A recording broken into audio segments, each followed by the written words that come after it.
Dee was the first to apply Euclidean geometry to navigation. He built the instruments for and trained the first great navigators. He is credited with coining the word Britannia, or Britain, and his influence laid the foundation for what would become the British Empire. He made his own maps and is said to have charted the northeast and northwest passages in his attempts to increase the wealth of England by gaining access to the New World. And believe it or not, the New World has been secretly influenced by his example. John Dee is considered the original wizard. He was the inspiration for the character of Prospero in Shakespears' The Tempest, and for Christopher Marlowe's Dr. Faustus.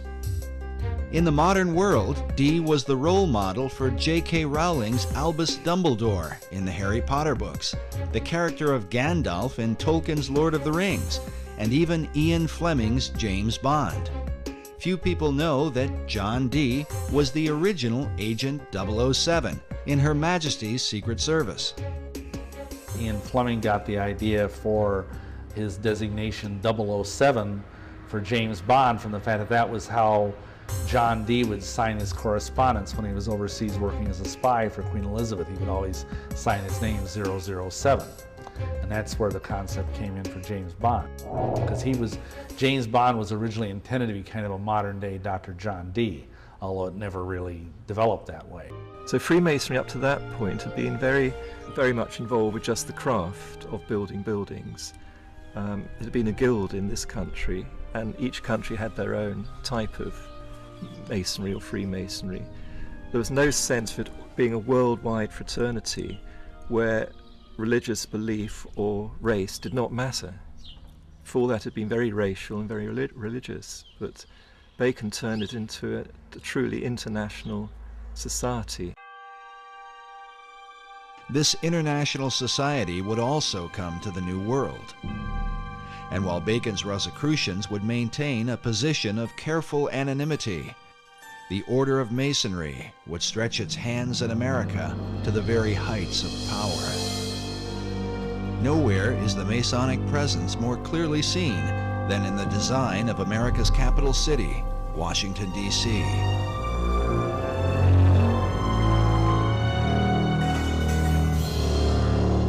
Yes, Washington, D.C. is completely based on Masonic architecture. The whole architecture is laid out in an occult manner with Masonic symbology.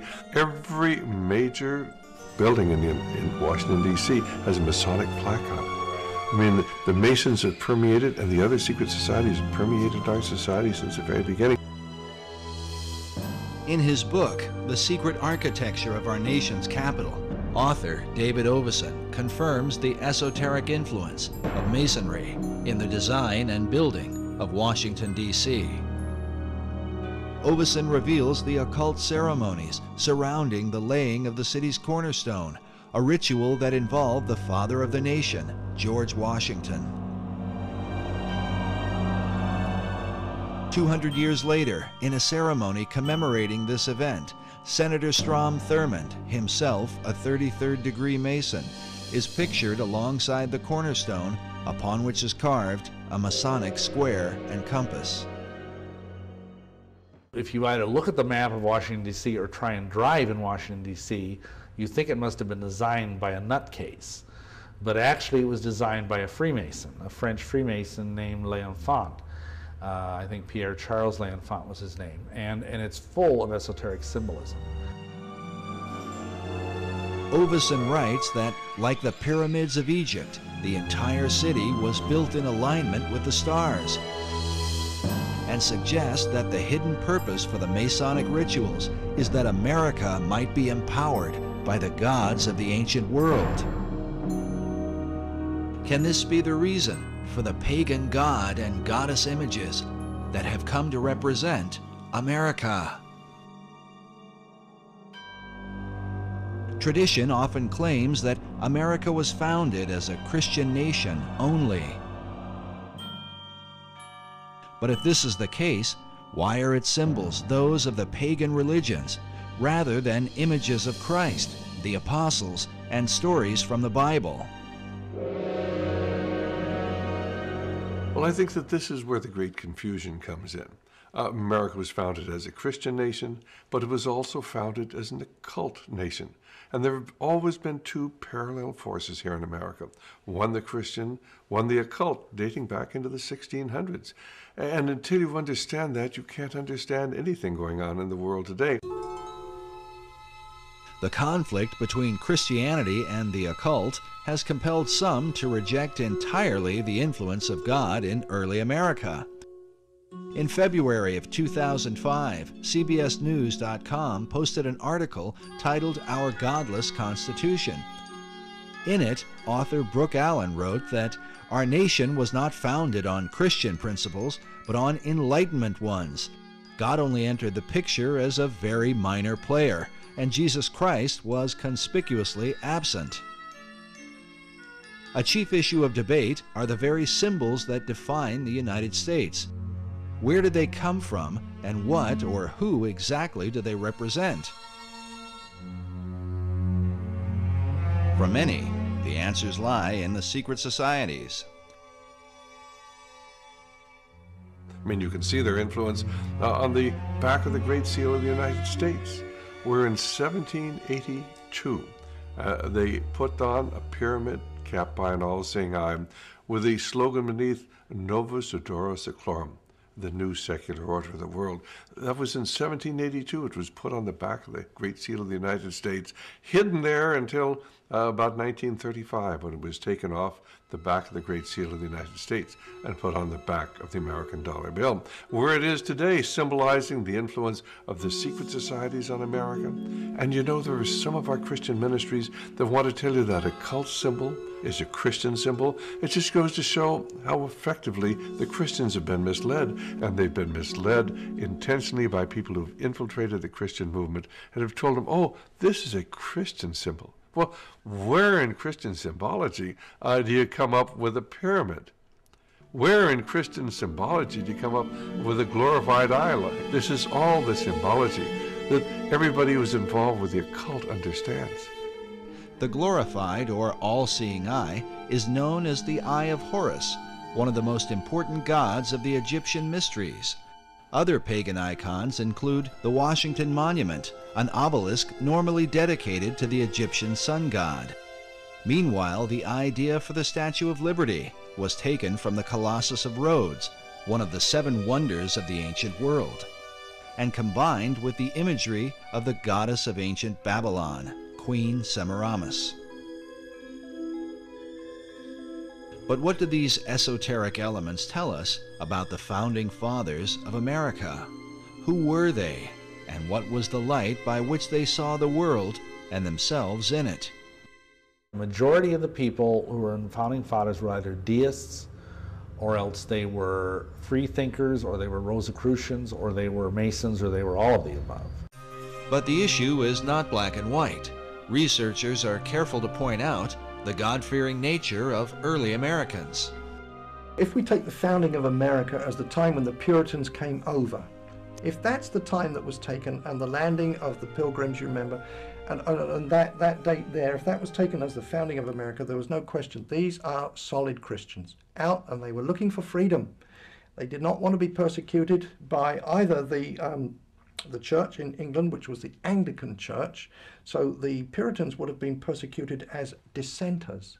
Nevertheless, so if we take that date, that era, when the Puritans came over, they were coming over seeking freedom, religious freedom, and so they wanted to settle the land and build their little churches and worship the Lord as He told us to do, and in the manner in which He told us to do in the Scriptures. That's what they wanted to do. So without question, it was settled in the beginning as a Christian nation, an opportunity to come over freely. Unfortunately, you got other people who wanted to do the same thing, but they weren't necessarily Christians.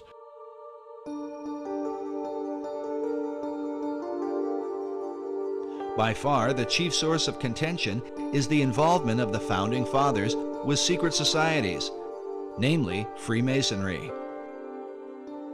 Certainly at the time when the Declaration of Independence was signed, Many of these people were involved in Masonry, no question at all about it.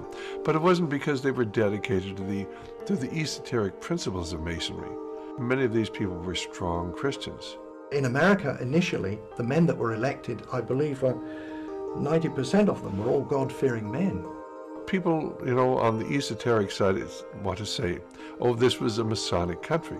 And there's an element of truth in that, because certainly there were many Masons, once America was established, who were working in key positions. I believe the truth is somewhere in between, as it usually is, the two extremes. It's a timeless struggle. Both sides of this power struggle are in full play. The sides of the secret societies, trying to push forth the new Atlantis.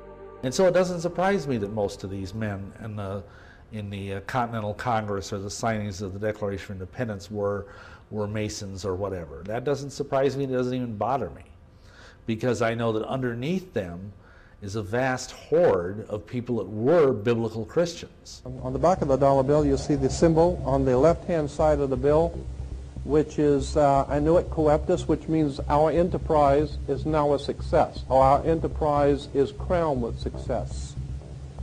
Annuit Coeptus. So you're saying, fine, so you have an enterprise and it's now crowned with success. What enterprise are you talking about? Novus ordo seclorum. Novus is novus, meaning new. Ordo is order, and seclorum is where we get the word secular, meaning the world. So it's new order of the world, the new world order. George Bush's new world order is now a success. Bill, you've heard an awful lot of dramatic speeches and seen dramatic moments in times of great gravity for the nation. How would you assess this evening? This was a stirring address, in my view, shorter than his father's speech when he announced the New World Order, shorter than his father's speech when he announced the New World Order.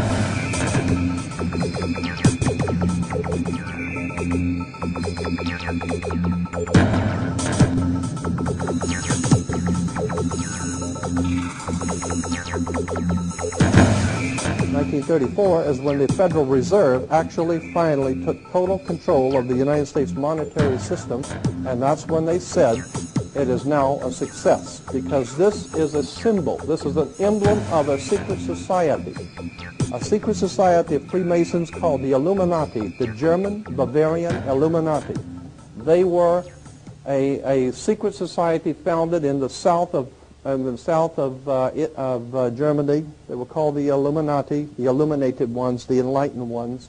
Annuit Coeptus, Novus Ordo Seclorum, and that was in 1774 that the Bavarian Illuminati drew up their plans for what they were going to do in America and how they were going to do it. And the 1776 at the bottom is 1776. A lot of people think it's because of the country being founded in 1776. It has nothing to do with that. As I said, this is on a document published back in 1774, 75, and then in 1776 the Roman numerals appeared on it in Europe. So what it amounted to is that the 1776 was when this secret society actually formed itself into a secret society and put itself into operation.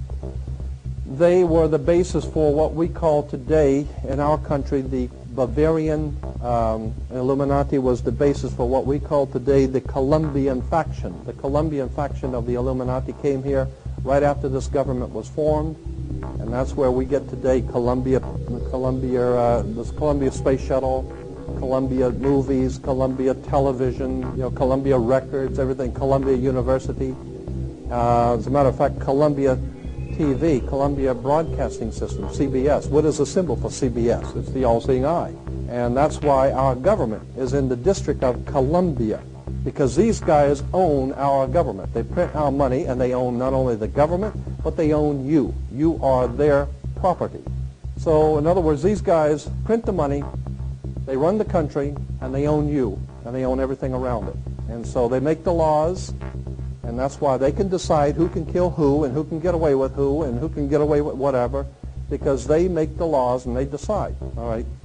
As I said to you before, there are 13 layers in this pyramid. There are 13 letters in Annuit Coeptus, but 13 is a very important number to this secret society.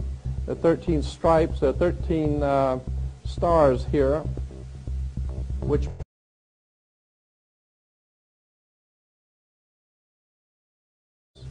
There are 32 feathers here and 33 feathers there. Everything is done in sequence of 13. 13, of course, is based on, this is what we call Masonic symbolism. Freemasons designed this dollar bill. Everything is done in sequence of 13, and again, I draw your attention to the fact that you have 13 stars here, which collectively make up the Star of David. There's a reason why. More recently, to lavish banquets and the smashing of plates and other breakables. The club's diversity still tends to range from Eton to Eton, and its former members include the men today running London, the country, and the economy. I am sick to death of poor people! In the film, the Buller members are portrayed as cravenly immoral thugs and toffs. The least obnoxious is played by Max Irons, son of Jeremy, and I started by asking him whether it wasn't all a bit exaggerated. I thought this can't exist, these people can't exist, but we did our research, and they do. And in fact, I think you took the first draft up to Cambridge, and the feedback was, it's not extreme enough. You know, this stuff happens. What does it say about Britain that these sort of dining clubs still exist today? I think that we still live in a worryingly unequal society. There are people out there who think that their wealth and their class give them license to behave however they like, and I think that's kind of the central metaphor of the story, is these boys believe that because they can afford to pay for the damage, they can do whatever they like. And the fact that 3 former members of the Bullingdon are running the Treasury, the country, and the City of London, what does that tell you? Well, I think it tells you that membership of one of these clubs is a stepping stone to high office.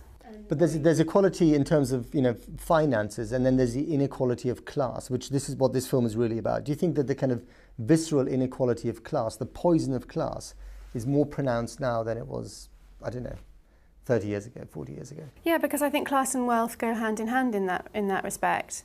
And we seem to be living in a world in which if you don't have enough money to get you to the places where you need to go, then there isn't enough help available. There's a kind of, since the recession, a kind of leeching of kindness.